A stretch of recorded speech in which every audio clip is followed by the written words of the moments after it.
Well, according to me, they are subjective from one person to the other. Now, moving on first to the economy. With the opening of our economy, the Indian market has become capital, power, and growth oriented. But there are also voices which have never made up their way to the ladder and have been shunned away eventually. With the shift in the Indian economy, the devaluation of agriculture sector, which was the primary means of our livelihood, has led to flocking of people to the cities with the expectations of having a good quality of life, job opportunities, only to find themselves carving their space out in so-called the slums, which lack the basic facilities. The question is not whether the slums are good or not. The question is, why aren't they being provided the services? Now, moving on to the second part, which is the nature. The nature, when there is a change, is responds with a negative feedback. With the human activities pacing up so highly, the feedback which we would get would be huge. It would be so huge that it would zero down all the progress the mankind has made in the form of extreme disaster. Well then, who would we blame? The nature? The nature has its own ways of balancing it out. Now moving on to the third part, where I've related city with the culture. The form of a city mainly depends on its location, geographical landscape, and historical background. Rapid urbanization has altered its physical and cultural form of the city, and which involves bringing down the old and fabricating it with modern style architecture. Heritage structures spared a box between overshadowing structures. Vernacular architecture, which works well with our climate and the indigenous materials, are no longer practiced or encouraged. High-rise encased in glass are mushrooming everywhere. I would like to end by saying growth is inevitable and desirable, but destruction of community and environment is not. The question is not whether the world is changing or how it's going to change. It depends on at the cost of what. Thank you.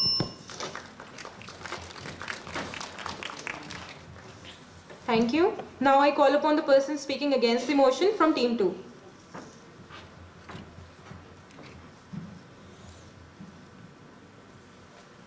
Good morning everyone. I am talking against the motion.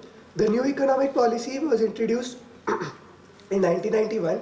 The major reforms introduced under this policy was LPG model, 3P model, SEZ and FDI. The major reason why this policy was implemented was that at that time India had enough resources for its development, but we didn't have enough investment.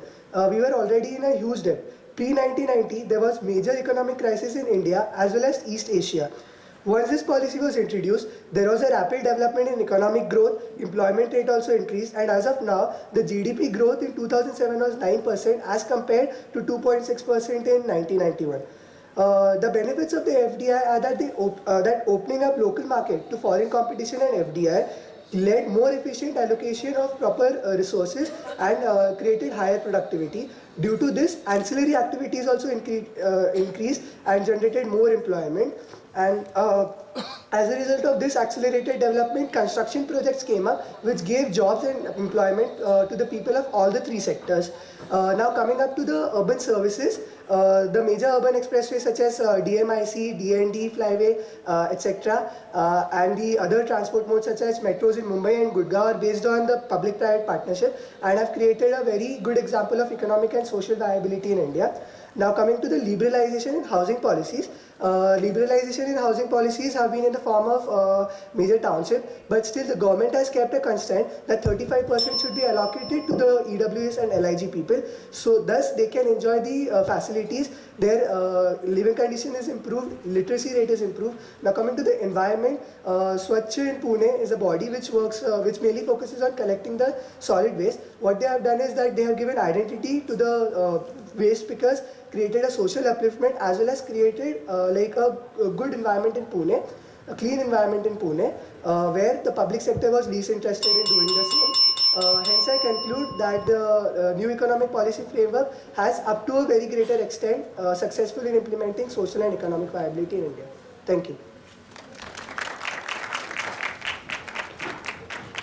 Thank you. The questioning round is open to the jurors now.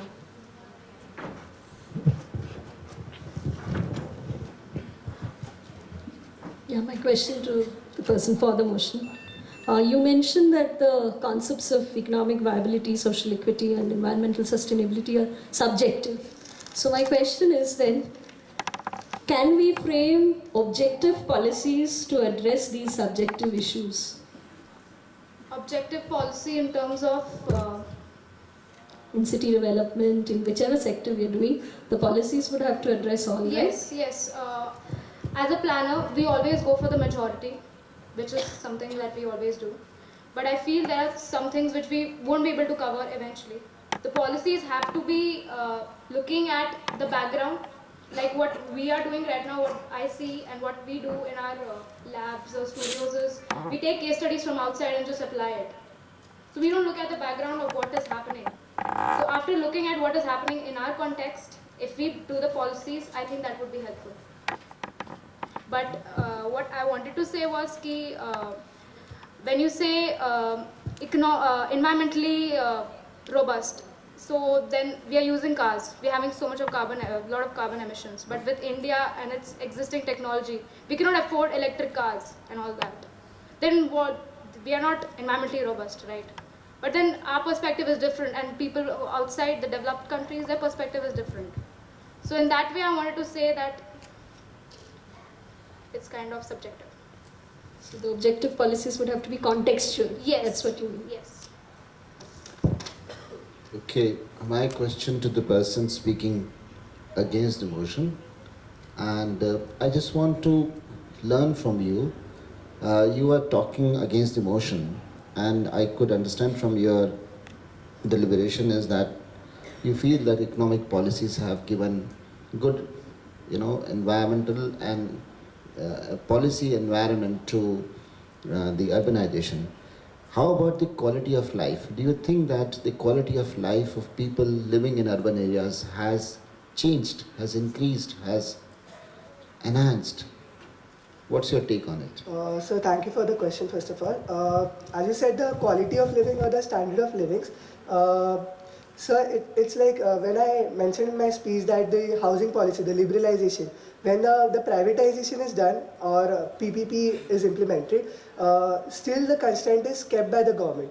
So that kind of, if 35% is kept for the EWS and LIG altogether, they are getting housing facilities at a cross-subsidized rate as compared to the HIG and MIG, and they can have facilities which are provided even to the high-income groups. So there is equity as well as in many other projects, such as like what good benefits it has had that first of all the literacy rate has increased from 1991 to as of 2011.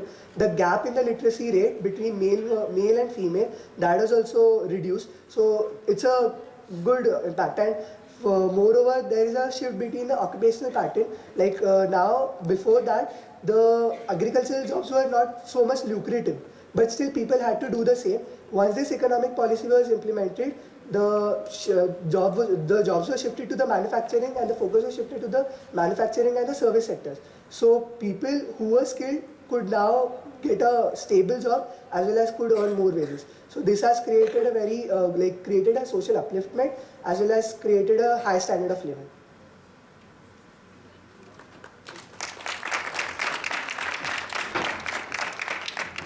Thank you, jurors. Thank you, team 2.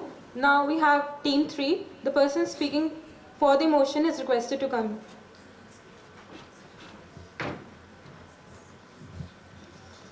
Good morning, one and all. Yes, I strongly support that the new policy is having the structural adjustment policies which have the privatization and the increase of the urban areas. It strongly supports the urbanization and the privatization, which is which has very many strong bad effects, where the transfer of natural resources into the private sectors leads to over exploitation, and also the widening gap between the rich and poor, and also the decline in the demand for the domestic products due to the structural adjustment policies and the and also the facilities given for the privatization, and the government, there is a chance of government losing the power, the grip on the resources, and also there are the exploitation of human resources, this also leads to the underemployment, and the privatization leads to the underemployment of the and all the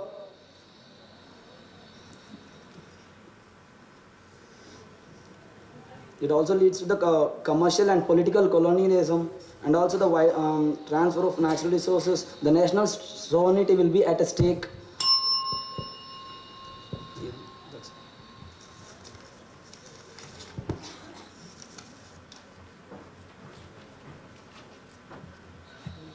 Now I would like to call upon the person speaking against the motion.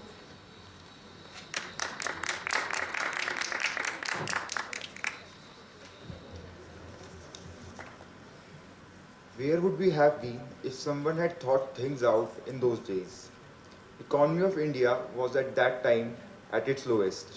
If one had stopped to think about the social and the environmental impacts, there would be no economy and hence no state, and hence there would be no impacts to talk about. Respected jury members, colleagues, and my dear friends, I am going to speak against the motion.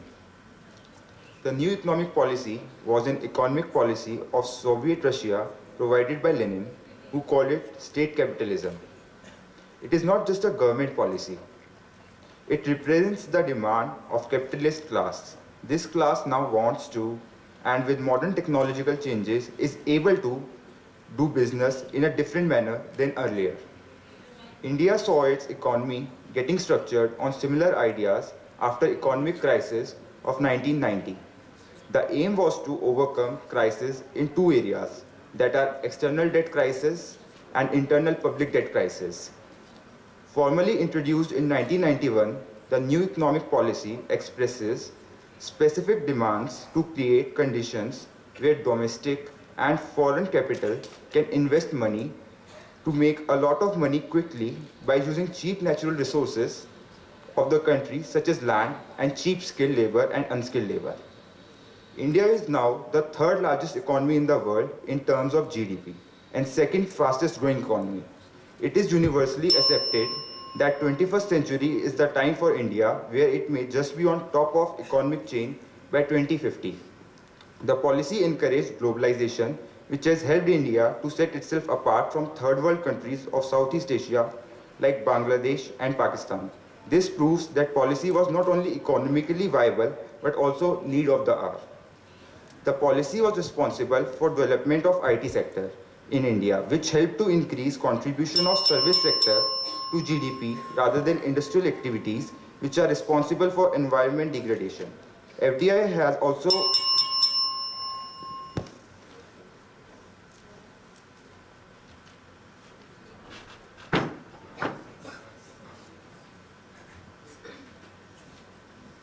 The questioning is now open to the jurors. So my question goes to the speaker who was against the motion. You talked about the contours of the economic policy of 1991, and you mentioned, if I understood you correctly, that there were two reasons. One was internal debt and the shortage of foreign currency, what we call the balance of payment. Can you tell us what measures were taken to address these two issues? How did we bridge the internal gap of internal debt, and also how did we raise the foreign currency? What measures were taken? Okay, one was that trade barriers were open, the LPG model which we talk about, liberalization, allowing of private companies and globalization. And second was that the bonds which the government has, they were like exchanged in for the money to come in, to bring money within the country, in exchange of the gold reserves.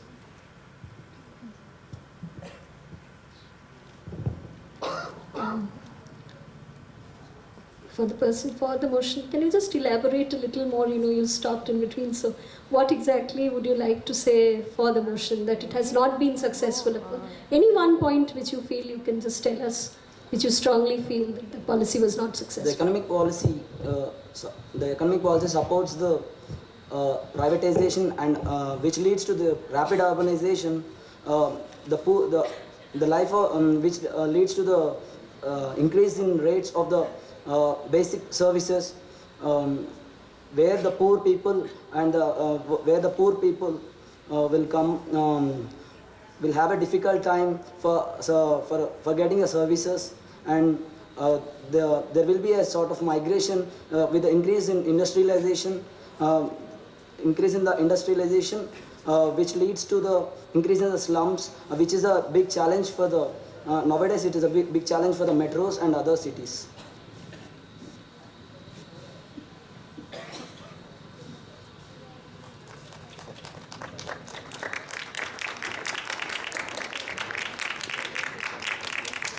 Thank you, jurors. Thank you, speakers. Now we have team 4, the person speaking for the motion.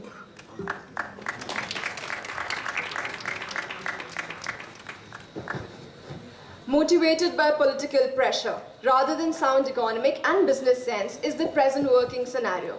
Good morning, one and all. I present before you to speak for the motion.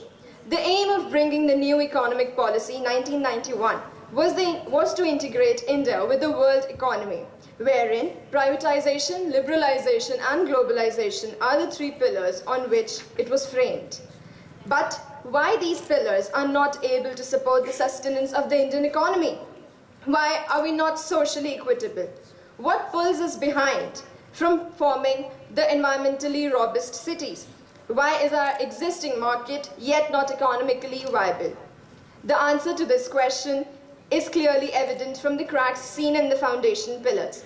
Initializing with the first pillar, that is privatization, showing increased commercialization, showing natural monopoly, lack of public interest, government losing control over the shareholders, regulation of monopolies, fragmenting of industries, etc. Coming on to the liberalization, that is the second pillar of the framework, which join hands to make illegal trade easier, exploitation of natural resources and pollutions as well. Lastly, the third and the most important pillar, that is globalization, which hinders the small firms to develop, increases unemployment due to structural changes, and harms our environment. My opponent claims that the NEP has led to social equity, economic viability, and environmentally robust cities. To them, I ask, why are the cities of our nation uncatered by the basic urban services like connectivity, accessibility, electricity, sustainability, and affordability? To conclude, I would say that India has moved far ahead from the scenario which existed in 1991. The 21st century belongs to Asia, more specifically India, and thus changes in the NEP 1991 are necessary in the restoration of the 3 pillars. Thank you very much. We would now have the person speaking against the motion.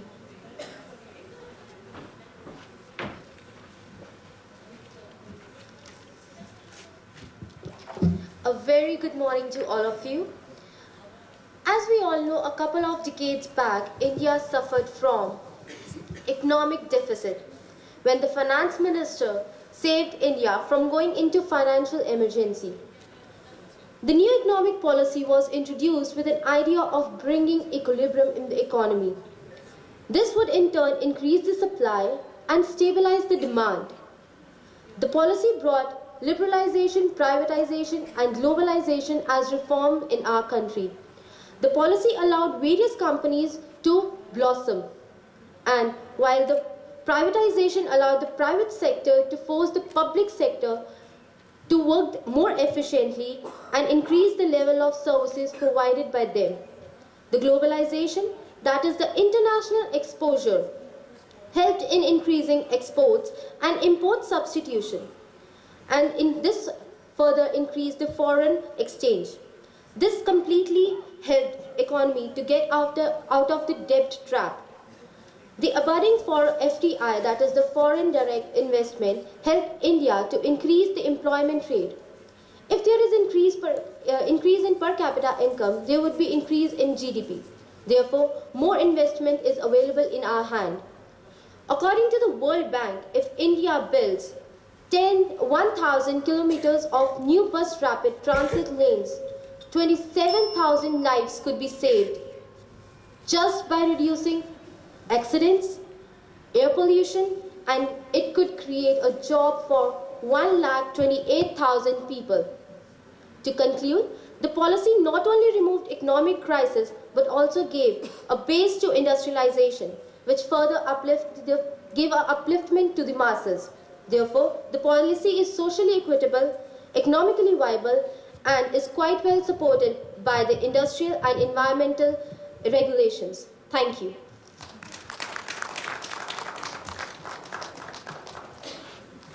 The jurors may now question Team 4. So my question to the person speaking for the motion, that you're saying that the economic policy has not led to the robust, environmentally robust cities. Can you just define what you mean by environmentally robust cities? Can you define the term, these two terms? Thank you so much, sir, for the question. So, environmentally robust cities. This cities that we as planners need are sustainable. We need that the cities should be sustainable. And if we need sustainability, we also need to cater to our future needs. And if we cater to our future needs, that will definitely include environment as well. Wherein environment would also include the pollution, the greenery that we have, the landscaping that we do, and the other things that environment includes. So, making a city robust and environmentally robust would have, wherein this, yes sir? Wherein the cities need not be, wherein the cities need to be for our future as well. Thank you.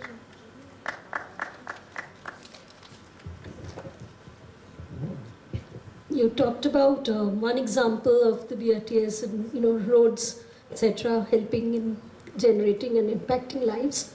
I want to know which are the specific policies in the new economic policy do impact in making our cities more accessible to people. Have there been any new interventions which have come up since the introduction of the new economic policy? Accessible in what terms, ma'am? It's for you to define, for more reach to people. Okay. There are policies that it makes accessibility. We have catered in this policy for the poverty, that number of people, the masses are being uplifted, in which everyone is taken care of. In terms of, we can have a policy for employment that would also cater, help in uprising the masses.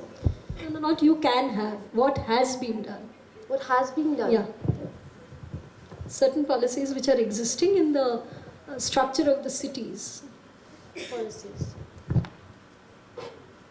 Yes, ma'am, there are a number of policies providing low-cost things to the lower income groups, EWS, the reservation. Every state has the policy under this new economic policies, which are providing a basic requirement, basic necessities to the masses, that is the lower pyramid of the society, as well as it caters the upper caste also, upper income groups also. For example, you can say the reservations are there. Then we have the policy for making increasing the economy, increasing the GDP. Thank you.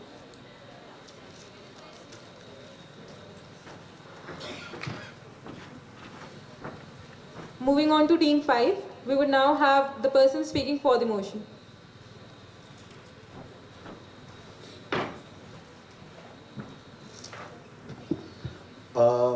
When I say 1992 they opened the economy, I think there are three major problems with it. First, it was insane. Second, it was in very hurry, and third, they didn't care about Indian economy. The problem was the Indian economy's backbone is small industries. These people who work in a small group, they bring the FDI, and that FDI bring a new technology, and that technology was hazardous in a way to the small small scale industries, which should be taken care of by this secondary economy, some sort of policy. When we open this is morally hazardous because we open our economy and we say that, okay, we can give you land, we will give you our resources, but the labor law was not amended. That's why they can play with our resources. They are now the jobs are like volatile. And FDI, what FDI bring the investment, the profit was shared by the companies, and they take this profit to their own land. It's like Maruti Suzuki invested in India, and they invested, and now it is failure in most of the countries, only successful in India, and they are running their show with our economy. So it is not profitable for us to have a policy like that, where we are only giving so much facilities, but we are not getting anything back. And what the niche of the act was that we'll get technologically will be advanced, but I didn't think so, because the technology was there was no such law that technology should be given at such and such time, or there should be there was not such focus. So that's why they are now our resources in their hand, and technology they can play, they can take out their time and they can play with us. Thank you.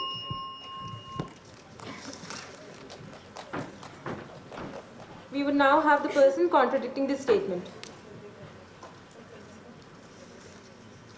Good morning, everyone. I would like to take a stand against the motion. That is, I would like to say that the new economic policy has been a game changer for the development of the country in the past 23 years since it has been initiated in 1991.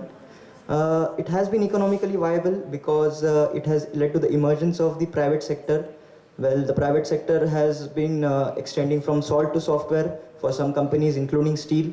And this emergence of private sector has created jobs, which has in turn created IT parks, logistics parks, and now we are progressing to smart cities too because of this emergence of private sector.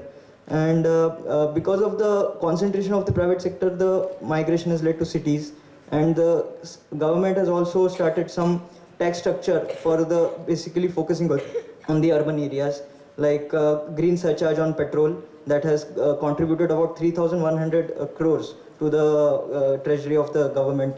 Tax on new registration of vehicles, green cess, all have contributed around 21,000 crores and 18,000 crores. This is as of 2012, the statistics which I have.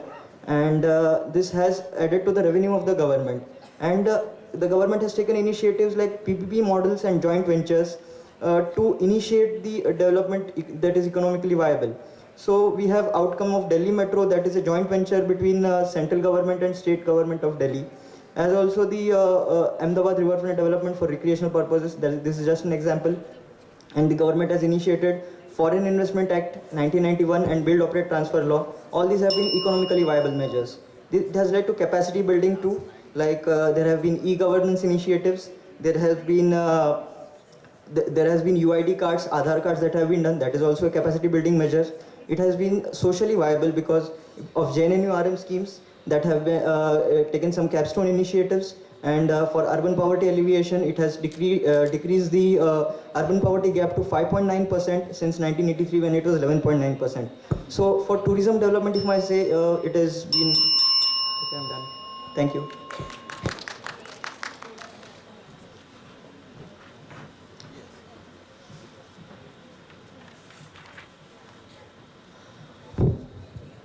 To the person for the motion.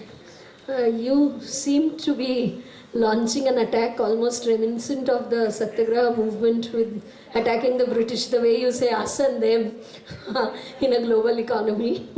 So I want to know, do you feel that the concept of global cities then does not work at all in contributing to the economy or to development of cities in general?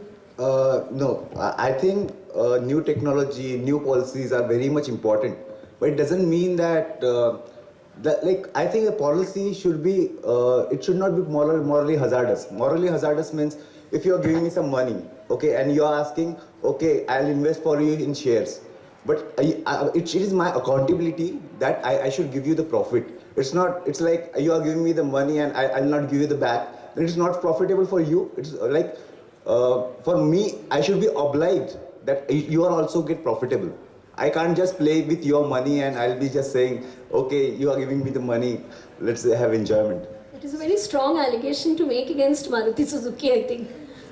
It's not about Maruti Suzuki. It's about like most of the company which are coming to India. They are using our cheap labor. They are because the labor law was not there. So they are actually playing with us, with our people. Now most of us are the planners here, and we are not getting that much salary. That should be given if we were in a different country, that we will get more salary because the labor law was there.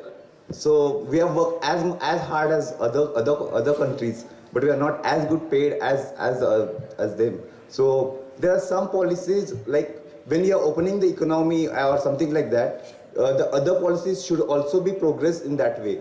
Like it can't be just one way around. It should be both way. And I am saying that this kind of policies should be there, but with the proper guidance. This policies, the problem was it was in very much hurry. Okay, thank you. Yeah, my question to you is that you talked about migration. Yes, sir.